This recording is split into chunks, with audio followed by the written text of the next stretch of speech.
Amazing na buhay. Yan, ngayon po yung August 20 guys. Update po tayo sa ating mga alagang manok. Ikot-ikot lang po muna tayo.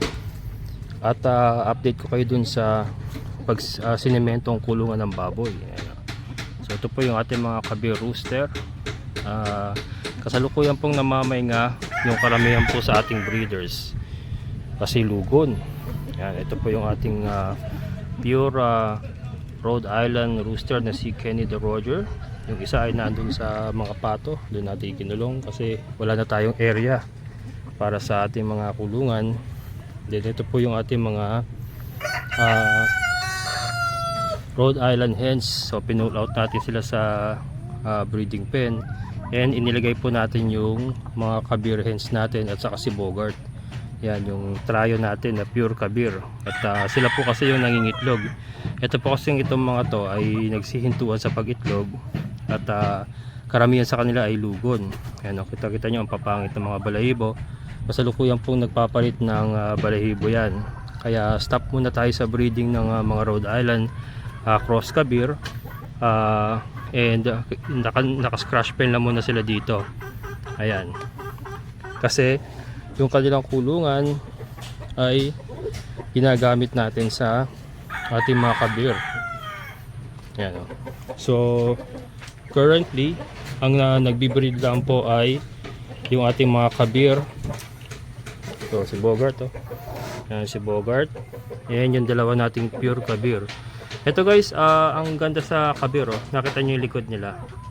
Nagnanasnas or nagbabawas ng balahibo kasi lugon din sila. Pero nangingitlog pa rin sila guys. Nagpahinga lang sila ng ilang araw, huminto. Pero ito, balik sila sa normal na pangingitlog. Kaya isinama ko uli sila kay Bogart. Ayan. So sila po yung kasalukuyan na nagpo-produce ng egg sa ating mga alaga. Plus itong ating mga shamu, yung tanaka natin at saka si Dumpo Giant. So sa ngayon po, ito lang po yung ating mga nagbi-breed na mga alaga sa ngayon. So konti po ang collection na itlog. Yan. Yan yung mga Rhode Islands ay nakapahinga nga. So hindi natin alam kung hanggang kailan. Pero okay lang yan, ganyan talaga. And then ito po yung isa natin tanaka. Yan, ito ay nangayaw magpakasta. Kaya nandito lang din siya. Hinihintay natin siya mag-hit uli. Papansin nyo kasi pag hit ang manok, pag hinawakan nyo ay umuupo yan. So siya po ay nawala yung ganun niya, and ayaw niya magpasampa sa ating Dumpo Giant. Ayan, so ito lang po dalawa. So currently breeding, currently producing po yung itong dalawang pares na to ng shabu. Ayan, si Dumpo Giant at yung ating tanaka. Ayan. And ito po, lalaki na guys, oh. Kailan ba ito napisa? August 3 napisa yung ating mga ducklings. August 17 nagka second week nila, ngayon po yung August 20. So lagpas po sa second week na, oh. Ito nyo guys, oh. Oh, lalaki na nila, oh. Second week, 2 weeks mahigit. Ang lalaki na nila yung ating mga ducklings. So 10 guys, walang nabawas. Maganda po itong ginawa ko. Itong niliitan ko lang yung kanilang brooder. Ayun, nakita nyo, liit lang na brooder, oh. Siksikan sila, oh. And then 4 days lang ay inawat ko na yung kanilang nanay. So bahala na sila. As long as kulob lang siya, oh, nakasako pa yan, oh. Nakasako, nakasara yan. Kasi ibabaw. And okay naman. So yan na po ang ating gagawin na pagbubrood ng mga ducklings. Kasi maganda po naging resulta rito. Wala mortality. And ayan, oh, gaganda na nila, oh. Lalakas na guys. Yan ang ating ducklings. Then ito po yung ating kabir guys. So ito, papisa ako na to guys, oh. Pure kabir hen yan, no? Hen na siya guys, hen na. Nakita niyo naman. So siya po nag 1 month and second week siya noong July 13. So ngayon po ay August 20. So more or less 3 months siya. 3 months guys, oh. Oh, ang ganda na, oh. Kabir na. At kumakakak na. Nakita niyo naman. Ang bilis ng kanyang maturity. Kumakakak na siya. Nandiyan ka na ba? Nga. Natin kung umuupo guys. Kakak lang, kakak. Hindi po umupo. Pero ang ganda ng katawan guys, oh. Ang ganda ng katawan niya. Yung ating pinakaunang-unang kabir na papisa. So yan po ay gagawin nating materyales at gagawin natin breeder yan. Yan. Then ito, nakakita niyo ba yan? Brahma yan guys. Oh. Paano ako nagkaroon ng Brahma? Yan, binigay lang po sa atin yan ni Kuya Rex. Yan, so binigyan tayo ng isang sisiw na Brahma. O, ayun na siya. So meron tayong Brahma, lalaki daw to eh. O, bigay lang yan ni Kuya Rex. Ayan, yung finiture ko po na may Brahma. Nagbibreed ng Brahma at mga kabir din. Ayan, doon po sa mga nakapanood. Shout out kay Kuya Rex. Ayan, laki na rin, no? And then the rest ay mga kabir yan guys, yung mga kasama niya. Puro kabir na yan. Yung kanyang mga kasama, oh. Hello, Brahma. Ayun, oh, ganda guys, oh. Ang ating Brahma, oh. Ganda. Pa, lalaki. Hindi ko pa alam ang gagawin ko rito. Hindi ko alam kung itutuloy ko ang pagbibreed ng Brahma. Kasi, itong Brahma kasi is more on show type lang talaga sila. Hindi sila pang meat type. Pwede sila katayin. Kaya lang sobrang mahal nila. 'Di ba? Parang nakakaanamang ikatay mo lang. So, yan. Ang ating priority nga po, ang ating aim ay yung mga pangkatay na manok katulad ng kabir. So guys, oh, ganda oh. Ito future hen ko na naman to guys, oh. Yan oh, future hen na naman yan. Babae yan oh. Future hen. Yan. Ganda rin oh. Kamukhang-kamukha ng ating nauna. Ito. Dami yan eh. Ito, ganda rin ito. Oh, ano ba to? Hindi ko alam kung lalaki to, babae. Yan. Ito babae to sigurado. Oh. Babae yan. Yan mga kabir yan guys. At sila po ay August 4 yung kanilang ika 1 month.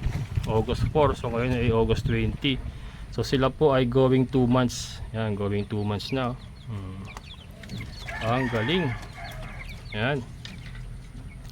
Ayan guys, so pasyalan natin yung ating kulungan muna ng baboy bago ko ipakita yung ating main topic for today.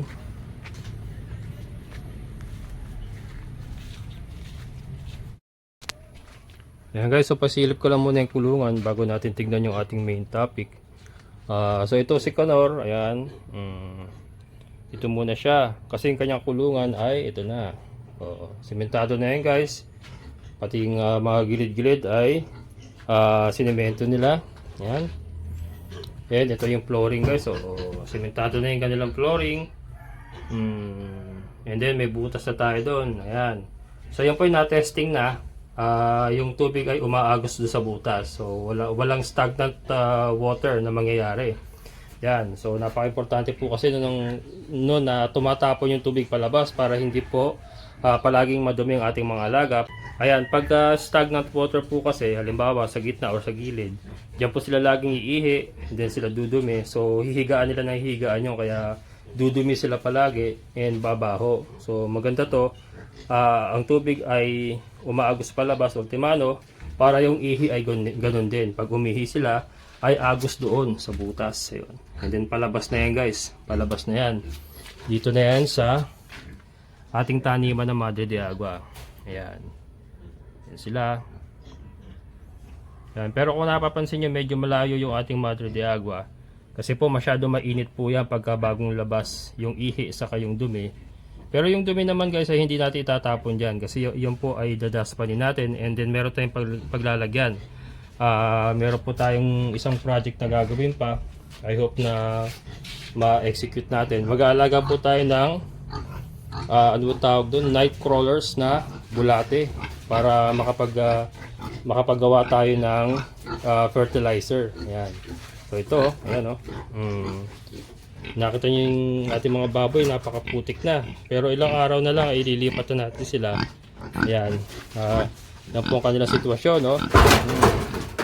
Matatalsikan pa ako. Putik-putik na. Pero huwag kayo mag-alala guys, kasi ilang araw na lang naman yan at lilipat na sila dito. And pag nailipat na natin sila dito ay maganda na ang kanilang kalalagyan. Mapapaliguan natin sila. So mami-maintain natin, kontrolado natin ang kanilang kalinisan. Ayan. So yan po ang mangyayari. Ayan. Ito po. Ayan, oh. Ayos.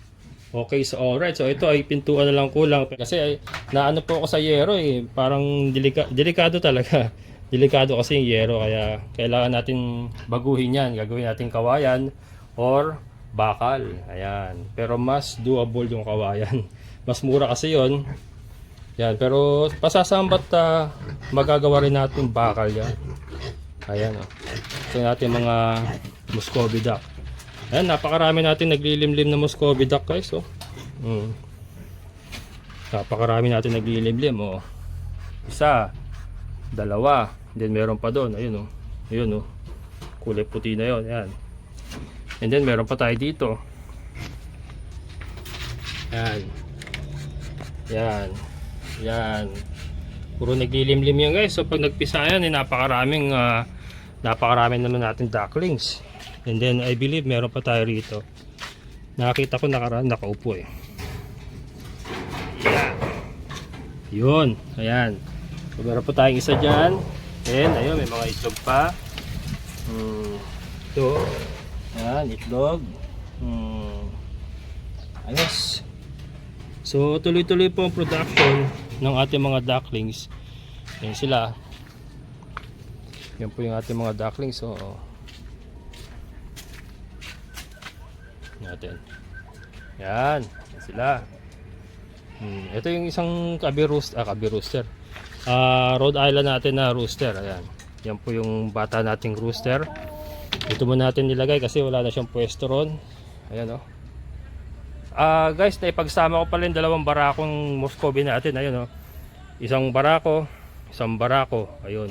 Ayun pala. Ayun. So magkasama sila sa isang area. Nagbubugbugan sila ng una pero ngayon ay hindi na. So bati na sila, guys. Bati na. Ayan. And ayun, oh.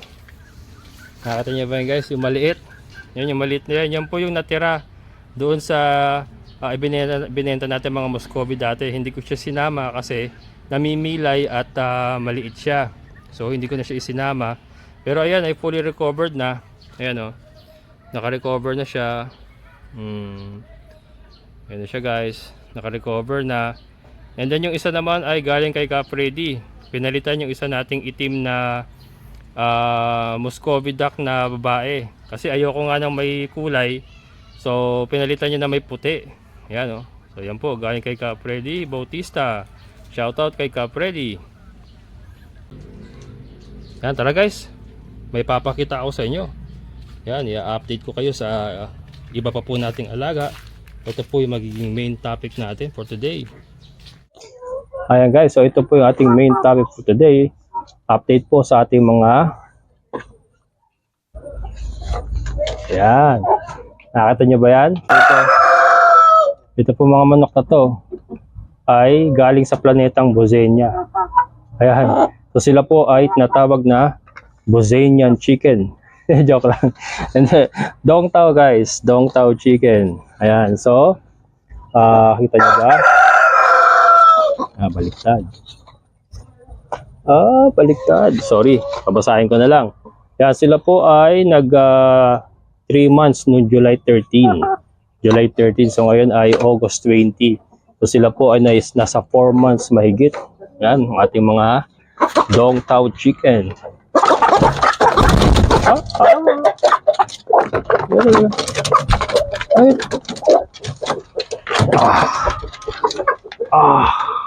Laki na, guys, oh. Dali lang.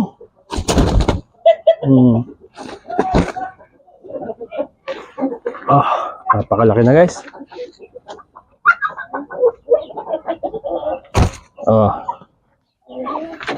Napakalaki na ng ating Dong Tao chicken, guys, oh.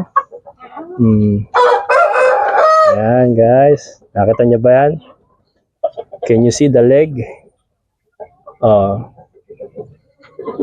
Can you see the leg?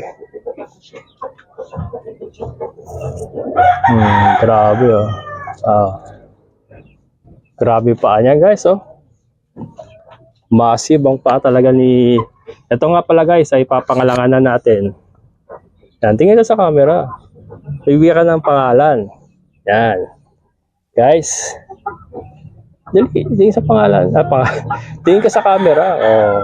Eh, shy type siya guys, sorry. Oh. Yan. Yan, ito po si Diego. Ayan, yun po ang pangalan niya, si Diego. Guys, si Diego, ang ating 4 months old Dong Tao chicken. Tingnan ba yan? Laki na, oh. At lugon din siya, oh. Lugon din, guys. Papalit siya ng balayibo. Si Diego. Yan. Laki na. Yan, talagang napakalaman niya, guys. Ito, papakita ko. Guys, oh. Oh, Diego, lakad ka ron, Diego. Si Diego. Hindi siya masyadong sanay pa sa lupa, guys, kasi lagi sila nakakulong. Yan, kaya hindi pa siya masyadong sanay humakbang. Pero yan, lumilipad. Lumilipad. Saan ka pupunta? Anong balak mo?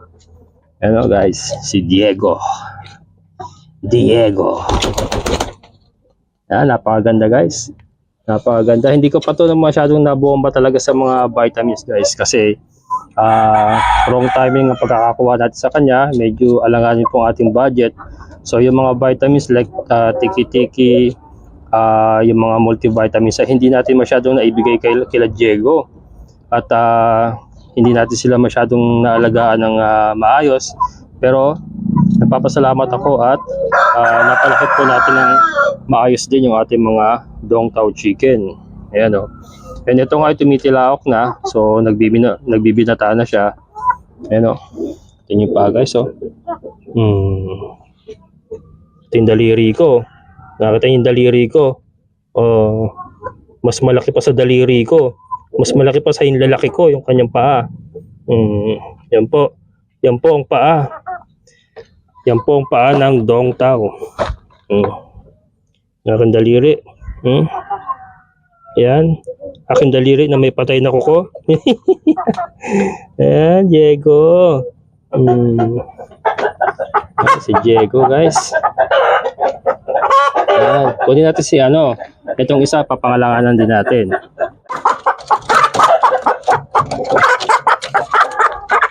Ayan. Yan, so ito naman yung ating babaeng Dong Tao. Ayan, laki din ng paa. Pero syempre mas malaki yung paa ni Diego. Yan, so ito po. Tignan natin. Tignan lang. Yan. So ito po, ipapangalan naman natin sa kanya ay Fiona. Yan. So guys, meet Fiona. Yan, ito po yung ating Dong Tao hen. Si Fiona. Yan. Ito. Nakita niyo yung paa, guys. Paa kasi ang nagdadala dyan. Yan pong isang karakteristik ng Dong Tao chicken. Kasi sila rin po ay tinatawag na dragon chicken. Kaya yung kanilang paa po ay maladragon ang dating. Kaya maladragon ang datingan ng kanilang mga paa. Natingnan natin, guys. Lagyan natin sa damuhan.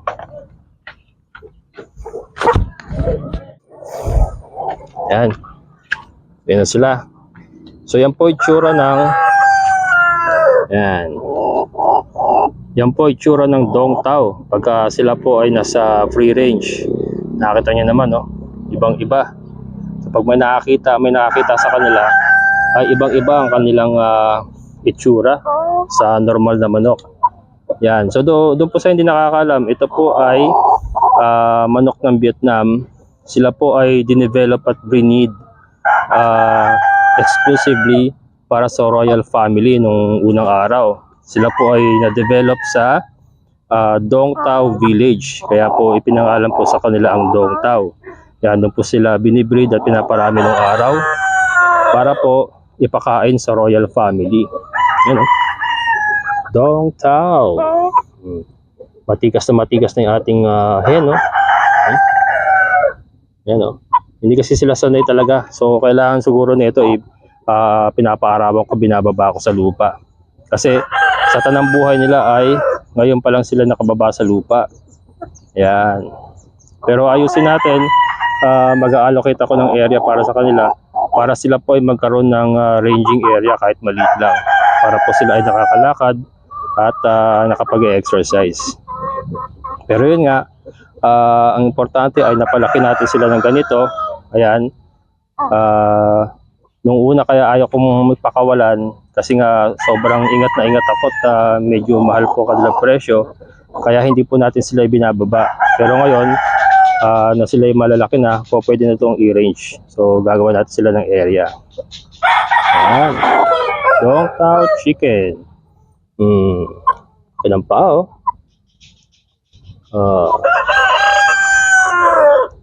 Yan.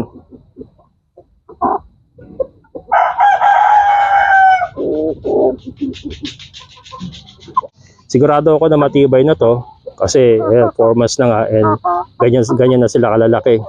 So ito po ang pagsisimula ng ating mga sisiw, and from there gagawa tayo ng mga bagong breeders. So ito po ay isa po sa aking mga planong paramihin. Yan, ang Dong Tao Chicken. Kasi po rare po ito, bibihira pa lang po nag-aalaga dito sa Pilipinas. So gusto ko pong maging isa sa mga mangungunang magparami ng ganitong klaseng manok. Ayan. Dong Tao Chicken. Ang manok pang kalawakan. Ayan. So sasanayin na natin sila nakaganyan. Bibigyan natin ng oras na naka-range sila. Ayan guys, balik na natin. Konti lang kasi first time nating inilabas ito. So konting oras lang munang labas nila. Ito.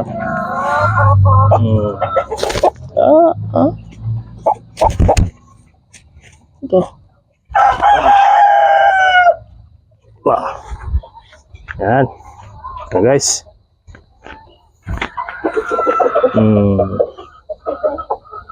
Diego. Yan. Yes. Yan guys. So yun po. Yan po ang ating update sa ating mga Dong Tao Chicken. At 4 months old ay ganyan na siya kalalaki. So talagang magandang alagaan ng Dong Tao Chicken. Talagang malaki sila at malaman. Yan. Yeah, so hanggang dito lang. Sana po nag-enjoy kayo. Maraming salamat. And sa lahat po ng mga solid kabokos, maraming salamat po sa inyong patuloy na suporta. Sa mga silent viewers, maraming salamat. And sa mga bago sa channel ko, sana po mag-subscribe na kayo. And i-click nyo lang po yung notification bell para ma-notify kayo sa mga bagong videos na upload ko. Ayan, so muli, ito ang inyong kabokos farmer na nagsasabing sabay-sabay tayong mangarap, magsikap at higit sa lahat ay kumilos at siguradong uunlad ang ating amazing na buhay. Bye-bye!